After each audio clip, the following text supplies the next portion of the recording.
Yeah. You want to like him, but you can't. Are you listening? What? Are you listening? Did you bring me on this show to insult me? Yeah. That's what I'm saying. That's what I'm trying to say. Yeah. Hey, y'all don't want it with us, man. We straight gangsters over here, Straight man. gangsters. Ah.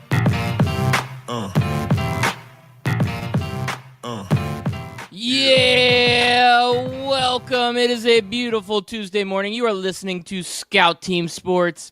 We bring it to you hot each and every weekday at 6 a.m. and again at 11 a.m. on 12-ounce Sports Radio. I am one of your gracious hosts. They call me Loudbeard. You are the most egotistical, self-deluded person I have ever met. And all of that is true. One of the men on the other microphones would be the great Patriot himself. They call him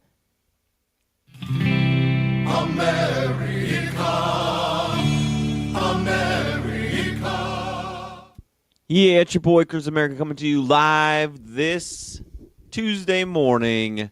It is a wonderful morning, Loudbeard. I stayed up late last night watching one of the greatest NFL games I have ever seen. I can hear that the Golden Ghost is on the line with us. I know he didn't like it because he doesn't like games where there's absolutely no defense. So why don't you go ahead and cue up his music there, Loudbeard. Hey, I'm just here so I won't get fined. Hey, I'm just here so I won't get fined. I'm only here so I don't get fined. Yes, that game was absolutely bonkers. Why is there a team? Why are there teams in the NFL that don't value defense? I have no idea. Are the offenses that good? I'm not so sure, man. 51-54, that's a high-scoring game. the offenses are that good. I would agree. You think so? The offenses are that good. Yes.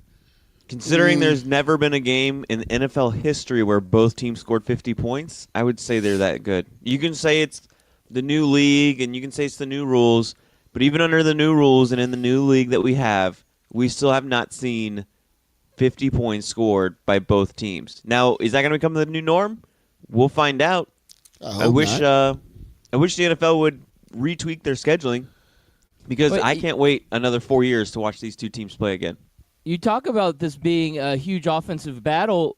The difference in the game to me was the two strip sacks defensively by Aaron Donald. So even though this was an amazing offensive battle back and forth, you had a ton of interceptions. Goff throwing 3 interceptions. I'm sorry, not Goff. Mahomes throwing 3 interceptions and getting sacked twice by Aaron Donald, both leading to fumbles, one being an actual touchdown by the defense. So there was some good defensive plays in here. It doesn't mean that the teams played overall good defense.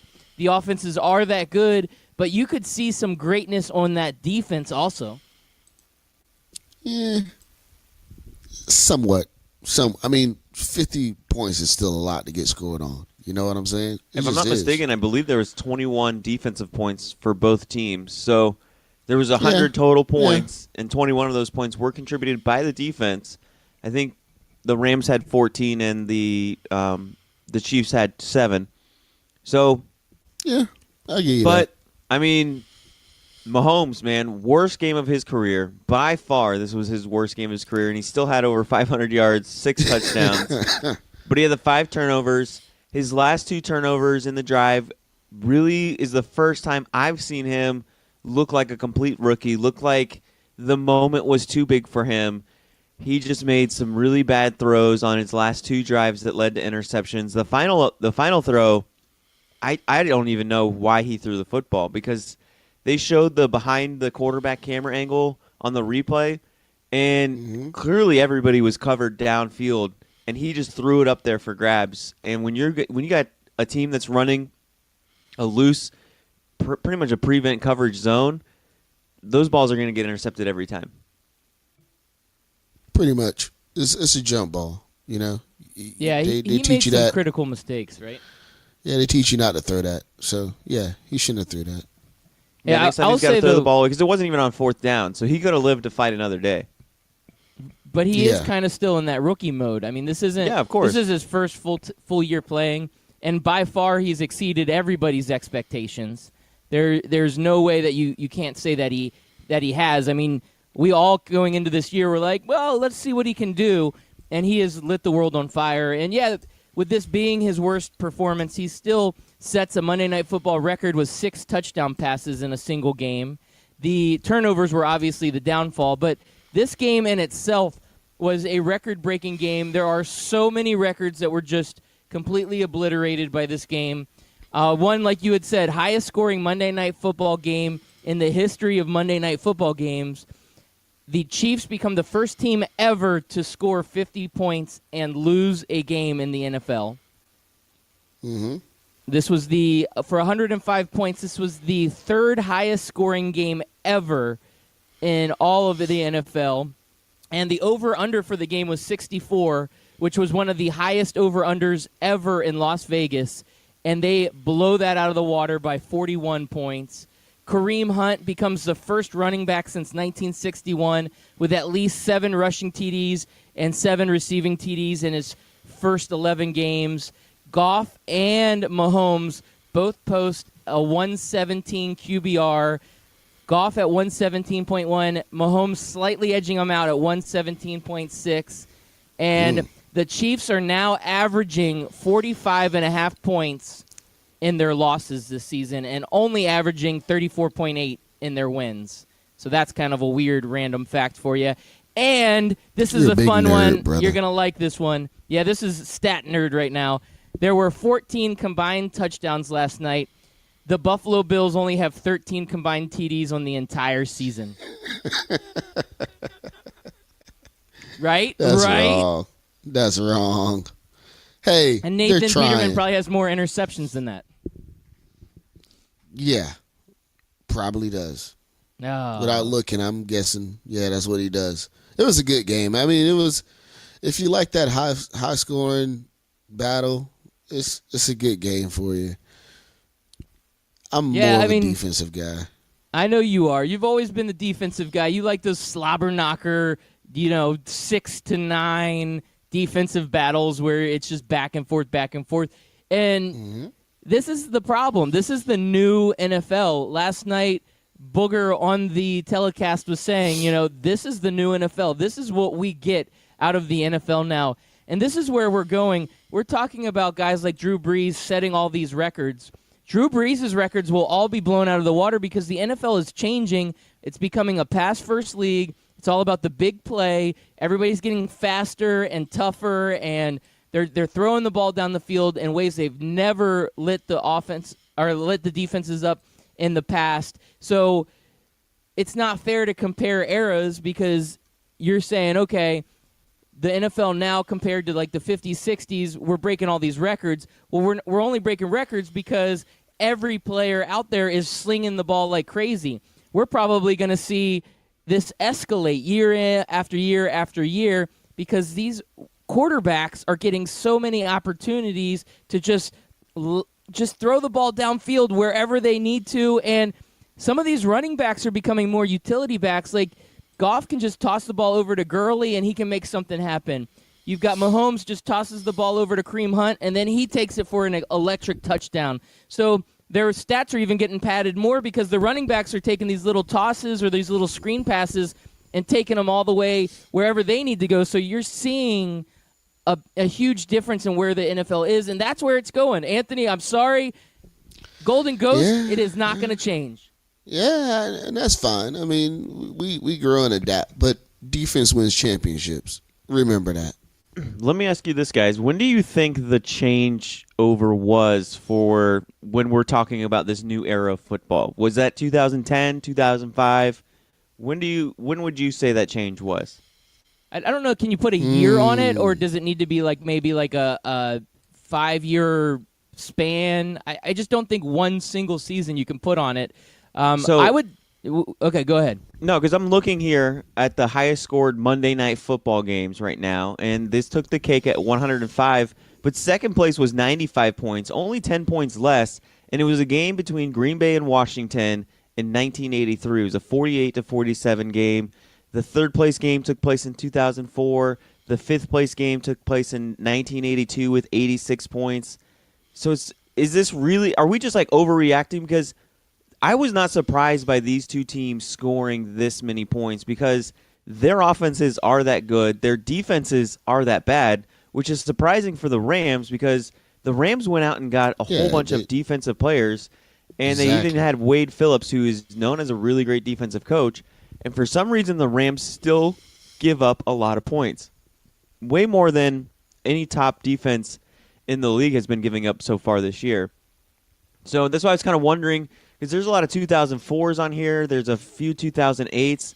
There's only been one other game that took place after 2010, and that was a game that took place in 2014 between the Green Bay Packers and the Atlanta Falcons on December 8th, 2014. Other than that, there are no other games in the top 10 that took place 2010 and after. The other earliest was 2010 between your Washington Reds. So it looks like the Redskins and the Packers just seem to love to light up the scoreboard on Monday Night Football. It was the Eagles scored 59, Washington scored 28. Do you remember that game, Loudbeard?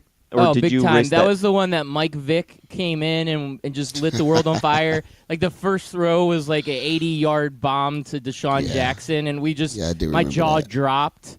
And that was when Vic resurged. It was like his resurgence as becoming an NFL quarterback again. He had paid his time, and he had come back. And I think he was the backup quarterback for the Eagles to start the season. And then something happened to the starter, and then he jumped in there, and he became Mike Vick of old, at least for a short period of time. And the Redskins that was like his coming out game on that Monday Night Football game. And I still to this day have nightmares about it. Yeah. Now this is just a sample size of Monday night games. We'd have to string through all kinds of data that we don't have time to do that for all over games. But as far as Monday night games is concerned, this is the highest, and it's by far the most because first is 105. Then, like I said, second is 95, and then below that is 87 points. So it's still above and beyond what the rest of the other games are in the top 10. Yeah, absolutely. Now, do you think this helped or hurt Mahomes' MVP possibilities? Do you think it hurt it because of all the turnovers? Yeah, I think the turnovers hurt it. Now we're just like I saw a lot of tweets saying, "Oh, that's it, game over. This is now Drew Brees' MVP." What are they, Tampa Bay Bucks fans? Come on, man. The guy had over 500 yards. Yeah, 500 yards, 6 touchdowns, but he had 5 turnovers, man. Turnovers look at Drew is huge. Brees' stats. Drew Brees has 1 interception on the entire year. Yeah. And Mahomes had 3 last night. I mean, Brees is playing at a pace that is just going to be unstoppable. Mahomes started the season out that way, but you're starting to see a few more errors as he gets along. And, again, people are starting to game plan a little bit better for him now that they've got some film on him. You're seeing just a little bit of a different defensive matchup against Mahomes, and that's going to affect him a little bit. And some of that poor decision-making, that just comes with age and time in the league as he develops and as he gets used to these defenses. He won't make those same mistakes. But Mahomes is still a great player and deserves all the credit that he's getting to him. But right now, Brees is running away with the MVP. But guess what? We still have a lot of games to play. Anything can happen. Anything can change just like that. So we'll see. Oh, yeah. We're ready for it. Well, college football winds down with 1 week to go. We still have, 6 weeks left of NFL football? It's great. I love it. Mm-hmm. Got to keep it coming. Yeah. It'll be a good end of the season. Now, here's the lowest scoring games, Loudbeard and Golden Ghost, since you love defense. Now, this does kind of say to the other side, the oldest, lowest scoring game was a Pittsburgh 3, Miami 0 on November 26th. 2007, and then you had the second place. Wait, and these only Monday night games, right? Yeah, these are only Monday night games. All right, Monday night deal. history. And the only other time in the modern era was Jacksonville versus Pittsburgh, 9-0. Jacksonville won. The rest are all in the 80s, and the 70s. No, I take that back. There's 2 90s in there, but 80s and 70s basically makes up the list of top 10 lowest scoring games. Interesting. Wow. Now, that could either be good defense or just really trash football teams. I just don't know how good the the Washington Redskins and the Dallas Cowboys were on October 2nd, 1978, when Washington won 9-5. Do you remember that game, Loudbeard? Yes, I do. I watched it live. Roger Staubach couldn't handle the Washington Redskins defense. Oh man, They called them the Ugly Hogs. Yep. Hogs ruled the world. All right. That's funny. So I'm just pulling it up here. Drew Brees has 25 touchdowns, 1 interception. Patrick Mahomes has 37 touchdowns, leading the league in touchdowns, and 10 interceptions. There is one other starting quarterback in the NFL that has only thrown 1 interception at this point in the season. Can you guys name who that quarterback is? What? Repeat the question. There's one other quarterback in the NFL other than Drew Brees that is a starting quarterback that has played throughout the season and has only thrown 1 interception. Can you name that quarterback? I think since you're asking, I'm going to guess Alex Smith. No, it ain't. No, Alex but Smith. you've got the right mindset. You just got the wrong person. Was it Cousins? No, it wasn't Cousins. Cousins. No, threw way when I more say wrong interceptions. person, not Loudbeard. Oh, it's your boy Aaron Rodgers. Aaron Rodgers. 1? He's only got 1 interception on the season. What year? This year. This year, man. Oh, okay. Cool. He's got 19 touchdowns, 1 interception. Yeah, we still suck.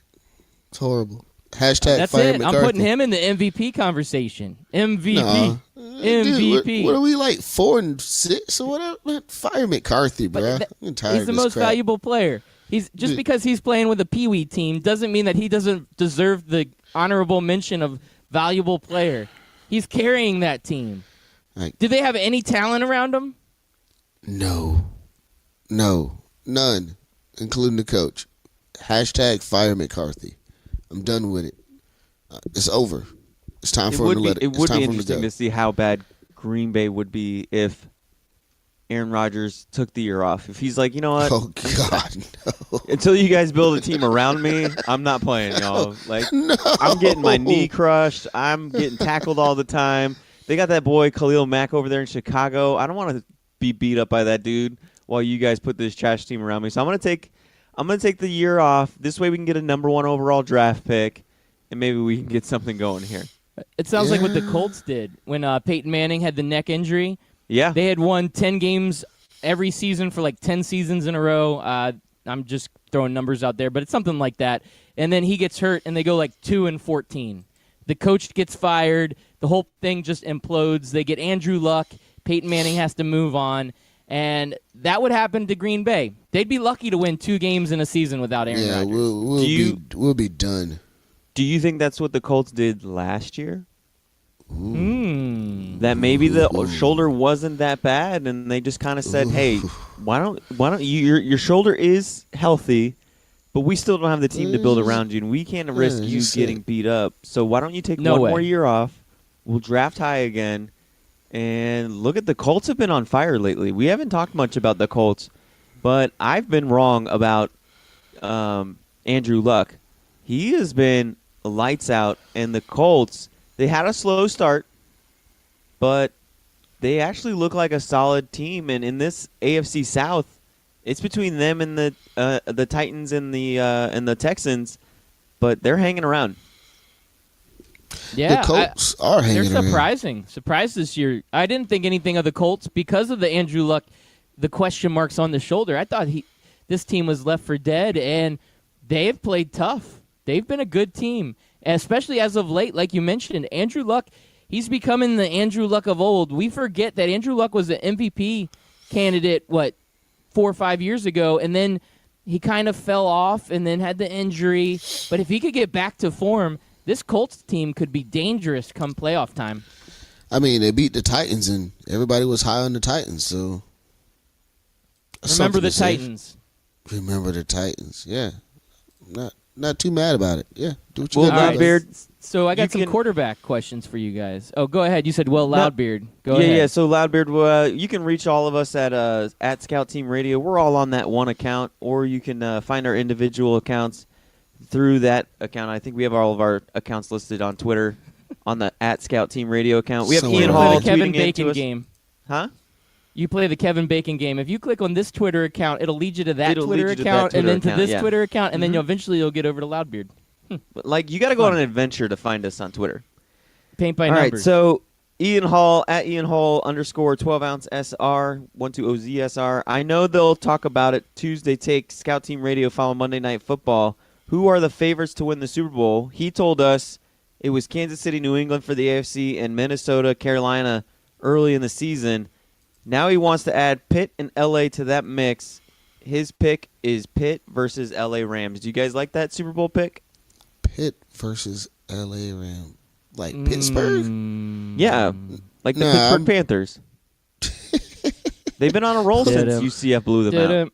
Yeah, I'm not a fan of Pittsburgh. Not after their debacle with Le'Veon Bell, and I heard Antonio Brown isn't happy. Nah, I'm not gonna go with Pittsburgh. I got to go Now- Chiefs still, man. I I'm still still think high on the Chiefs. Chiefs. Yeah. Why would we take the Chiefs out of this? The problem with the Chiefs that I have isn't so much the turnovers they had last night. It was the penalties. There seemed to be so many flags thrown on the Chiefs last night. That's one of the reasons why the game went on until 12 o'clock, 12:20, mostly because of the scoring, but also because every 2 plays the Chiefs had a flag and they had to hold up the game so they could sort out the penalty and announce it and mark the penalty off. It's really hard to win a championship when you have that many penalties. True. I was going to But- say that maybe the refs were a little too aggressive with throwing too many flags. Let them play. Let the boys play. No. But I gotta go with, you know what? He's learning by losing. I mean, they're learning by losing the game. I mean, you know how teams get undefeated and they start feeling themselves a little bit too much. I think they're losing at the right time. You know what I'm saying? Like, they're not doing anything crazy. They're not getting blown out the water, but they're losing these games, these high-profile games, at the right time. So, no, I still think the Chiefs will be okay if they can make it past. They can make it past the second round of the playoffs. They can get in the AFC Championship. They got it. So who are your top 3 teams in the AFC if you would to list 3 right now, Anthony? I think or Chris No, America, go ahead, you go got ahead, that? Go ahead. You got to put New England up there because you can't count them out. Uh-oh. Are you Yeah, losing there. him too, Loudbeard? I did. I lost him too. I think he was haunted.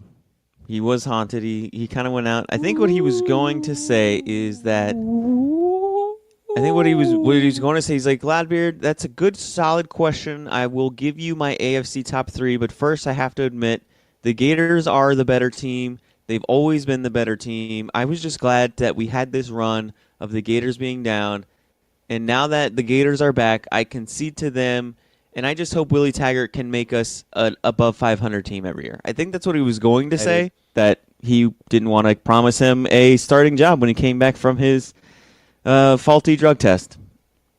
That sounds about That's right. another story for another another day, day. Loudbeard. Were there any other college football games that stuck out to you? This is okay, Loudbeard. Did you hear that? There's like a haunting in the background. I don't know what's going on. I was talking, and then I started talking over myself. Ooh. That was kind of creepy. But yeah, so Will Greer, that sucks. He had to leave the Florida Gators.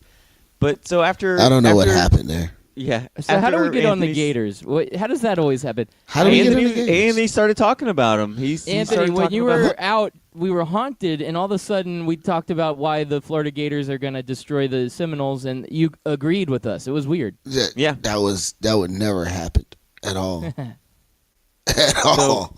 All right, You- top 3 you- AFC. You were telling us about your take on the Gators, and then you're going to give us your AFC take.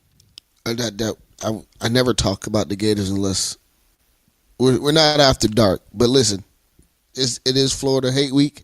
Don't get me started, all right, brother? Look, the top 3 teams: Kansas City, New England. I'm gonna go on a limb and say the Colts. Top 3. Okay. Wow. All right. I like that. No, the Colts are hot Yeah. right now. So I like that you're going there. I would have to say my top 3 right now. it's so hard because I was just thinking this last night too. There are so many good NFL teams right now. There are so many teams that I can look at and say, without a doubt, this team is a championship caliber team. So you can't go wrong with any top three that you're going to give here. So I'm going to say New England, Kansas City, and I'm going to go Houston Texans because they're the only team I feel like in the AFC that's up there with those other teams that has an elite defense with elite defensive players. Wow, that's a good call. I think I'm going to have to stick with the New England and Kansas City theme that we have going on. But instead of the Houston Texans, I'm going to throw out the former San Diego Chargers. Now they play in a city of Los Angeles. And the Chargers are not getting the credit that they deserve. Now, they did come off of a tough last-minute loss to Denver this week. But they have been playing great football. Phillip Rivers is underrated somehow. I don't know how, but he is out there lighting it up each and every week. He's underrated. Melvin Gordon's underrated, and that defense is underrated. The Chargers, to me, are the team to keep an eye out for. And you know what? I don't hate either of your third picks because, like I said, there are just so many championship caliber teams. I feel like the AFC is probably the most competitive it's been in 10 or 15 years. Yeah, I like it. I mean, you look at it, because the AFC has been dominated by New England, and before that it was dominated by, it was like the Colts and the Patriots every year, and you were just waiting for Tom Brady and Peyton Manning to be in a playoff battle. Well, and then once Manning was gone, then you had Manning over at the Broncos. It's like there's always been a top-heavy, not an even playing field, but now it seems like there are 6 or 7 or 8 teams that all could be in the mix. Yeah, I mean, ever since 2003, 2002, whenever the Raiders went to the Super Bowl against Tampa, whenever that was, the only quarterback to make it to the Super Bowl since then, not named Brady, Manning, or Roethlisberger, is Joe Flacco. So that tells you how competitive or non-competitive the AFC has been. Now, on the NFC side, do you guys feel like it's a little bit more clear-cut on the NFC side as far as your top 3 goes? There's definitely a top 2 that cannot be argued, and Rams and Saints in the top 2, hands down. After that, I think you have a little bit of a drop-off. So at 3, that's where you would have that revolving door of, do you throw in a team like Chicago, or do you throw in a team like Minnesota? I don't know. Do you put in a team like the Panthers, even though they're coming off a couple tough losses? So where do you look at for that third team? I think it's not as clear-cut. I think the top 2 are 100% clear-cut. No argument there. I think for my solid third would have to be Chicago over anybody else. Trubisky has been playing lights out. He has turned into a very, very good quarterback. I don't know if he's at the level of like Mahomes or even Jared Goff right now, but he is close to that level. He's been throwing up a lot of yards, a lot of stats. I mean, he led the Chicago Bears over a very it's a little bit underwhelming this year. We high praise the Minnesota Vikings defense, and they haven't lived up to their hype just yet, but he still looks good against them.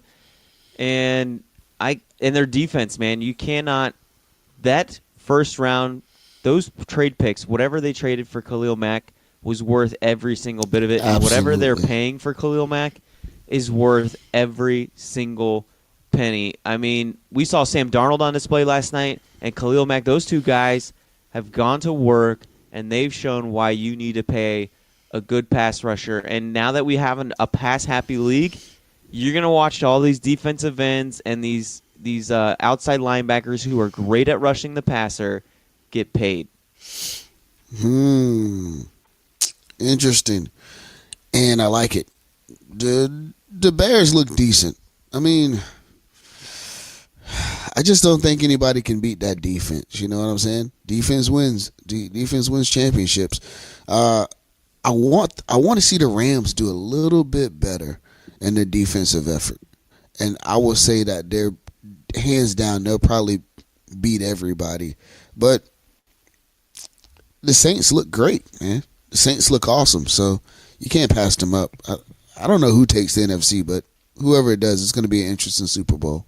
It's going to be probably one of the most electric playoffs we've seen, because I really do feel like if you took the top 6 of the NFC and the top 6 of the AFC, all 6 of those teams are going to be really, really good teams.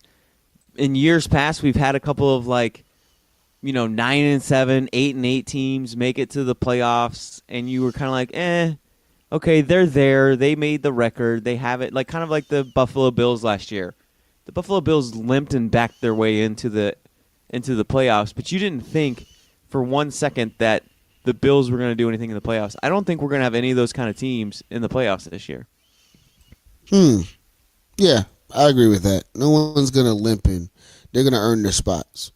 Not even Green Bay is going to limp in. You're going to look at the 6th place team and go, hey, that team could win the Super Bowl. I can see that team winning the Super Bowl, where if you looked at, like I said, the Buffalo Bills, and I can't think of any other teams, but we've always seen that 6-seeded team that is just there as the sacrificial lamb. I don't think there's going to be any sacrificial lambs this playoff season. Yeah. Absolutely not. Now, with that being said, we're going to go to a quick commercial break. When we return, we will determine who is a top 5 backup quarterback in the NFL. Really? That's what we're talking about?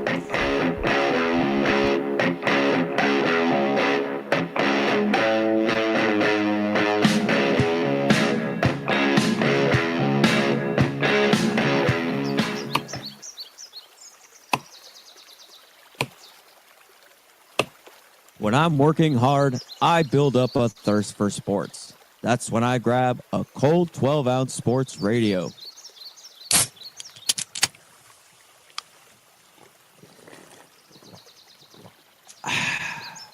"12-ounce sports radio. Quench your sports thirst." Oh, guess who it is? Did you know the station had a janitor? Oh, yeah, the Jefe, otherwise known as Beck. And it's Beck's Work Week in Review live on 12-Ounce Sports Radio every Friday at 1 p.m. Eastern Standard Time. Catch interviews, special guests, and the recap of the week's news and headlines and box scores and results. It's Beck's Work Week in Review live on 12-Ounce Sports Radio. Scout Team listeners and friends of the show, I've got something special for you. It looks like 12-Ounce Sports Radio has done it again. We have partnered with Rally House. You just go to the website, 12ozsportsradio.com. Click on the banner on the right side of the page, and it will take you directly to Rally House. Rally House has some of the greatest, most unique sports items for that diehard fan, casual fan, and anybody and everybody out there that is special in your life. So go ahead and check it out. Once again, go to that website, 12ozsportsradio.com. Click on the banner to the right of the page, and you will get taken to the best sports merchandise website on all of the interweb. Do you own a small business? Are you looking for solutions to all of your communications, problems, and challenges that you have? Check out Ring Central. Give them a call. They have partnered with 12ouncesportsradio.com to give you the best rates on all of your business and office solutions for communication. Give them a call today. We have a dedicated line for all of the 12-ounce sports radio listeners. It is 1-877-779-3860. You will get a representative on the phone who will help you with all of your small business communications needs. Once again, give them a call today. 1-877-779-3860.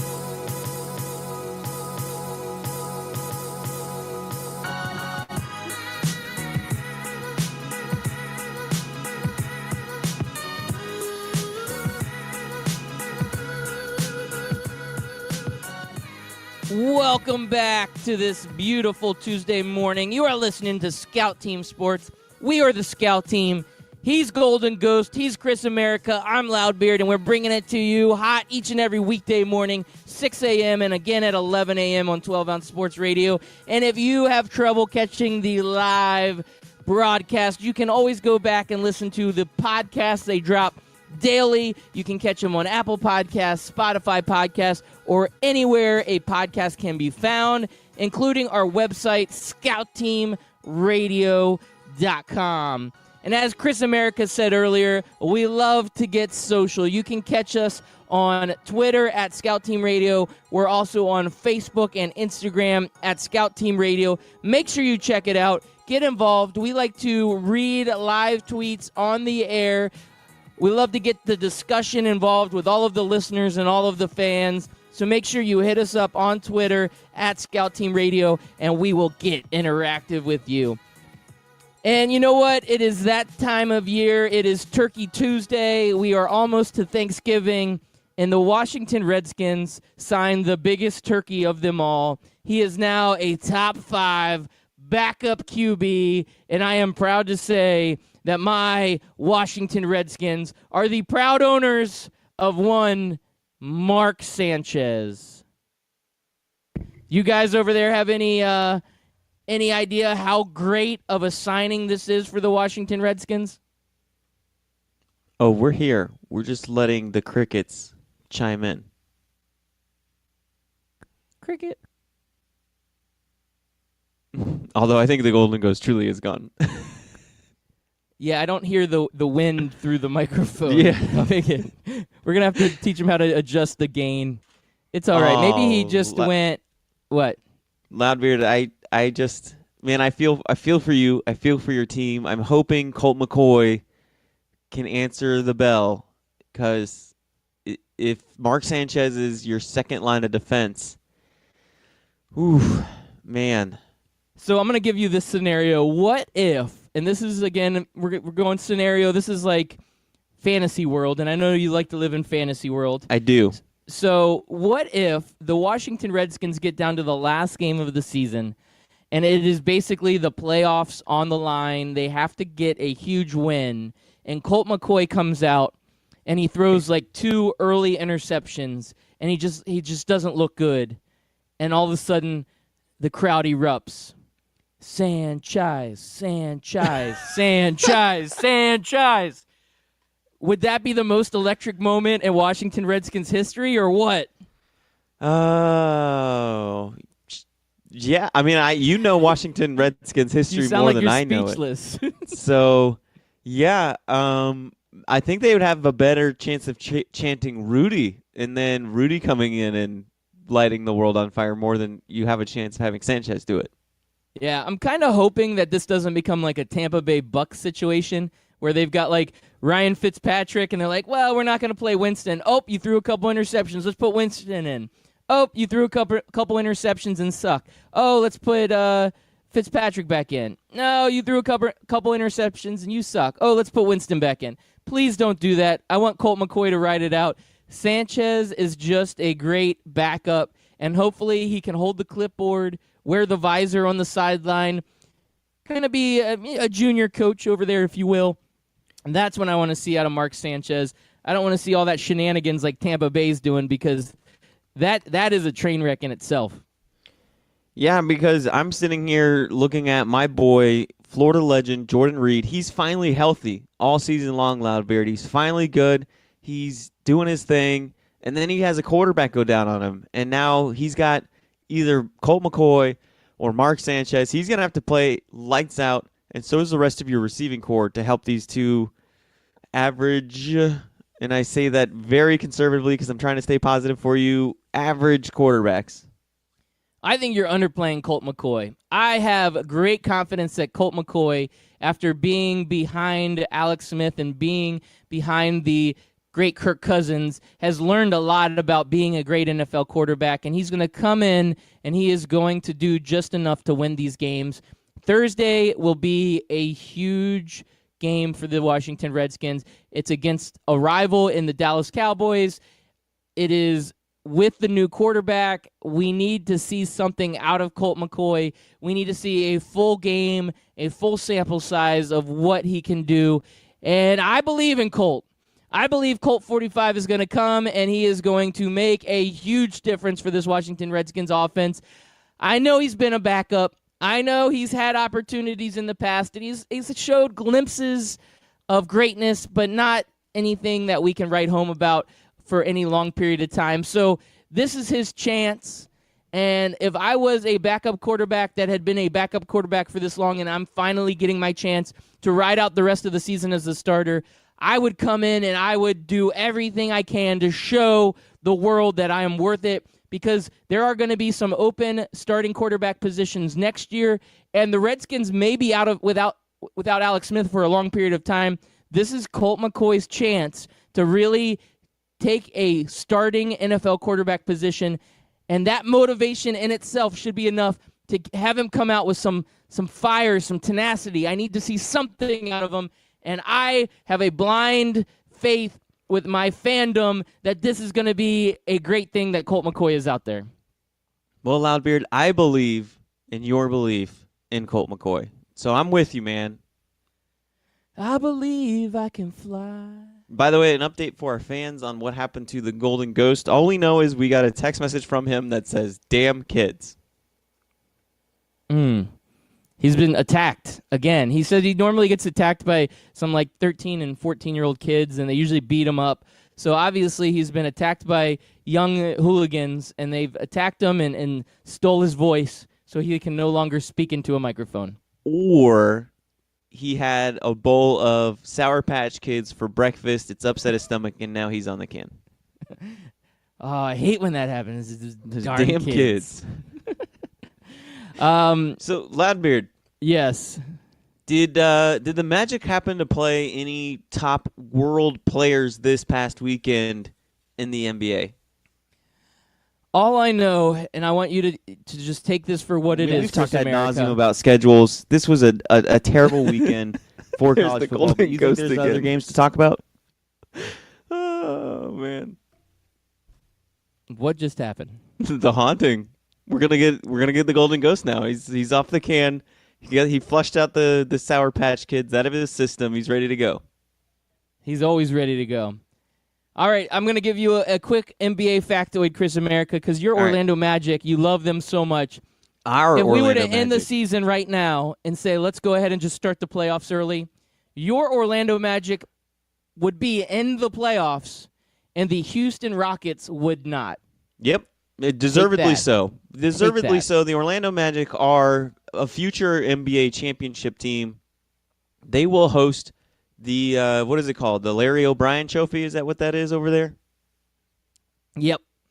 That golden basketball trophy, which, by the way, NFL, NBA, their trophies are so lame compared to like the World Series or the World Cup. But that's another day for another story, or another story for another day.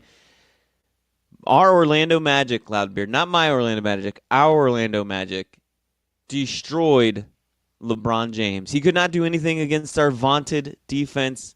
His team could only muster up a measly 117 points while we routed them with 131 points. We beat them as bad as we beat the Knicks, Loudbeard. That's the level that the Lakers are on. They're on the Knicks level compared to how the Magic treated them. Well, you know what? LeBron can have an off day from now and then again. Okay, give him a break. No, You're always no, on him. he ran- You're always on LeBron. No, he ran into the buzzsaw known as the Orlando Magic. Like you said, this is a playoff team. You don't just walk into a playoff team's arena, especially one as raucous and as loud as the there it is. arena. We're gonna go quickly because I know we don't want to spend all of our time. Notre Well, Dame with the we can big talk about win it all the over way to the break. Syracuse. So we can talk about the Magic. We can talk about Syracuse. We can talk about Notre Dame. But Hey, I I understand, heard Loudbeard, you clowns. we don't have all this time in the world to talk about that stuff, Loudbeard. But the buzzsaw known as our Orlando Magic, you don't just walk into the arena. Yeah, I still call it the arena, even though it hasn't been called that in like 20 years. You don't walk into the arena and just come away with a win. It's a tough place to win. Yeah, right. Do you guys hear me? Am I just talking to myself? Come on, man. Like, really? That's how we're going to play today? It's Tuesday morning. Don't start with me. Oh, I hate you guys so much. Did you hear something? Oh, I hate you guys. I hate you guys. I've been hearing you guys talk trash, and I'm like, dude, What's going on? Why can't they hear me? Like, Hey, you turned your gain gonna down. beat I both like of you when I it. see You you. sound so much better now. You What'd sound you do? so much better with your gain down. Dude, I didn't do anything different on the mixer. That's weird. I don't know what's going on. Yeah, something's going on. It's all right. Maybe the But settings thanks. in the I do studio have a got sexy adjusted. voice. Yeah, No. I do have a sexy voice. So thank you. No. Yeah, it's true. It's true. Don't deny it. So it was Yeah. clearly a magic buzzsaw because then LeBron James turns around and pads his stats for 50 points against the crappy Miami Heat. Wait, isn't the Miami Heat better than the Magic right now? No. Whoa, no, Whoa. no. Hey, Slow Miami down. is not I'm just- back, Anthony Mack. Miami is not I'm back. just- Stop trying to get Miami to be back. Saying, like, I thought the records were pretty similar. That's all I'm saying. If you're looking at the eye test, the Heat don't pass the eye test. No, number Yeah. one, they don't I mean, pass on the eye test. paper maybe, but not on the eye test. Not on the Gotcha. eye test. They do look like they are straight out of GTA Vice City. I was watching that game with the Lakers. I felt like I had to go find my Grand Theft Auto Vice City just to play it. But no, I mean, we saw the game one. The Magic just utterly obliterated the Miami Heat. Just did away with them game one. So, I mean, they got the head-to-head. They got the eye test. And they have the NBA Eastern Conference Player of the Week, Nikolai Vucevic. One NBA Eastern Conference Player of the Week. We went Yeah, 3-1 he's this week, underrated. fellas. He's Say the that only name player again? that can score for the Magic, it seems like, year after year after year. Number one. Vucevic. Vucevic. Wow, that announcer's having a hard time up there, ain't he? No, they just call him Vooch. Vooch. That makes sense. Yeah. Hey, that Lakers Heat game, was that the game where the Richardson for the Miami Heat threw his shoes into the stands and got fined? I think that was the game. Like, who does that? Like, he got mad that the Lakers beat him, so he just gets pissed. He takes his shoes off and just throws them at fans in the stand. Gets a big fine for it, too. $25,000, I believe. Interesting. Not worth it. For showing Not worth shoes? a temper tantrum. Whoa. That's crazy. All I know is when I was a kid, if I would have thrown my shoes, my mom would have been like, boy, go get them shoes. We don't have money to be buying you more shoes. Yeah. We would have I'd had say to that go get NBA I wouldn't player have threw got the some money, shoes. though. Huh? He got some money. Yeah, I mean, you can get away with throwing your shoes into the crowd when you have millions of dollars. Yeah. So you guys see what's going on in Washington in the NBA? The Wizards are absolutely imploding from the inside. They should try signing Mark Sanchez. They should. That might help them out. It looks like John Wall gets into a pretty heated debate with Scotty Brooks and basically gives him the old F-U. I'll let you figure out what that stands for. And afterwards, he gets fined by the team, and now the Wizards are coming out and saying, we're open to, fair game if anybody wants to throw out any trade proposals for John Wall or Bradley Beal. They're ready to blow this whole thing up in Washington. The star players, John Wall and Bradley Beal, they're right now just can't get it together.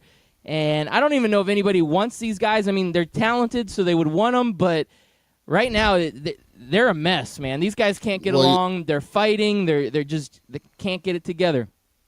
Well, you're not trading both of them. You know what I'm saying? I mean, why not? maybe If you one. can get good return for each one and two good trades and just kind of rebuild, and you have the anchor there right now, Dwight Howard carrying the team, why would you not trade those two? I think John Wall's overstayed his welcome there a little bit, right? Oh, absolutely. I think they both kind of have. I mean, this has been coming to a head for years.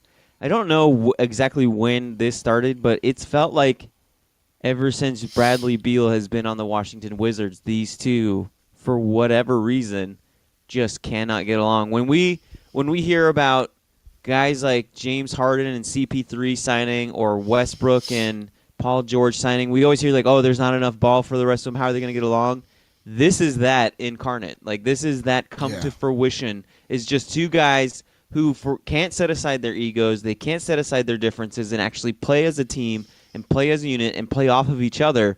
It's finally coming to a head. And, yeah, I think the Wizards do need to break them up. I don't know if they need to trade both of them, but they definitely need to trade one of them. They need to draw a line in the sand and either pick one or maybe just put them both on the trading block and say, hey, we're holding an auction, and whichever player we get the most for, that's who's Who we're leaving. getting rid of. Yeah. That's probably what they're doing right now. We could probably see a pretty quick move too. They're not going to want to let this thing just continue to just get worse and worse and worse. They're going to want quick action, and this is a great opportunity for a up-and-coming team to add a superstar. So we could see, I don't know if the Magic would want to mess with what they have going on with their chemistry, but getting a point guard like John Wall might be that one piece the team needs to help get themselves over the hump. Just putting that out there, I mean, for point guard play, would you say that the Magic are set? Do you think they have their answer right now on their team? No. DJ Augustine? No. Come on. Could either one of them help LeBron? I mean, they already have Lonzo and Rondo. So that would just be a third. He's probably a better shooter than those two. Could any one of them help Lonzo? LeBron? So I mean, would the with Washington Wizards want Lonzo for Bradley, or not Bradley, but John Wall straight up? I don't know that it would be straight up. You'd have to throw in another piece. So if you take one of the other pieces over with the Los Angeles Lakers, and I don't know what that would look like. I mean, I don't think they would want to get rid of Kuzma. I think he's too good to throw in with Lonzo. So you would probably want another piece there. And I don't know what that looks like. I'd have to look at the Lakers roster, but or maybe throw in a couple draft picks with it. You do something to sweeten that deal. But Lonzo with a couple other pieces for John Wall, I'd say that we could make that work. I mean, Lonzo's got a ton of potential, and the Wizards, I think, would be desperate to break this thing up. So it's a possibility. That's not a bad call there.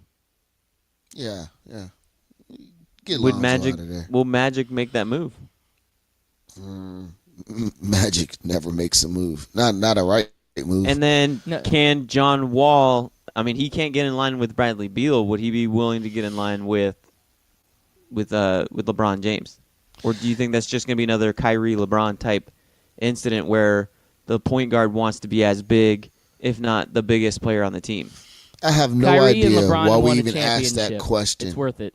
Yeah, I have no idea why we even asked that question. It's LeBron James. I still don't understand why people won't want to go play with the best player in the league. I mean, people break their backs to go to Golden State, but the best player in the league is like, hey, let's go play, and they're like, let me think about it. You know, I still don't understand that at all. Well, I mean, going to Golden State guarantees you a ring. Going to play with LeBron James doesn't do that. It would if he got like 3 more pieces with him. I mean, he had 3 more pieces in Miami, and he was 2-2. So you literally had a 50-50 shot, where with Golden State, it's like an 85% shot. That damn Dallas is just wearing on him. Man, that was such a fluke, bro. It was so bad. You can't call a fluke in a 7-game series. That's one of the beauties of a 7-game series, man. I don't, man. That hurt him so bad. I mean, go back to his legacy and the championship chase and everything. That's like a sore spot right there, because that was guaranteed. That was just like, it's there. Take it. I still don't understand. If I was in the NBA, I would break people's necks to go over to LA with LeBron. Well, it's a good thing you're not in the NBA. You're a serial killer. Yeah, seriously. I'm just saying.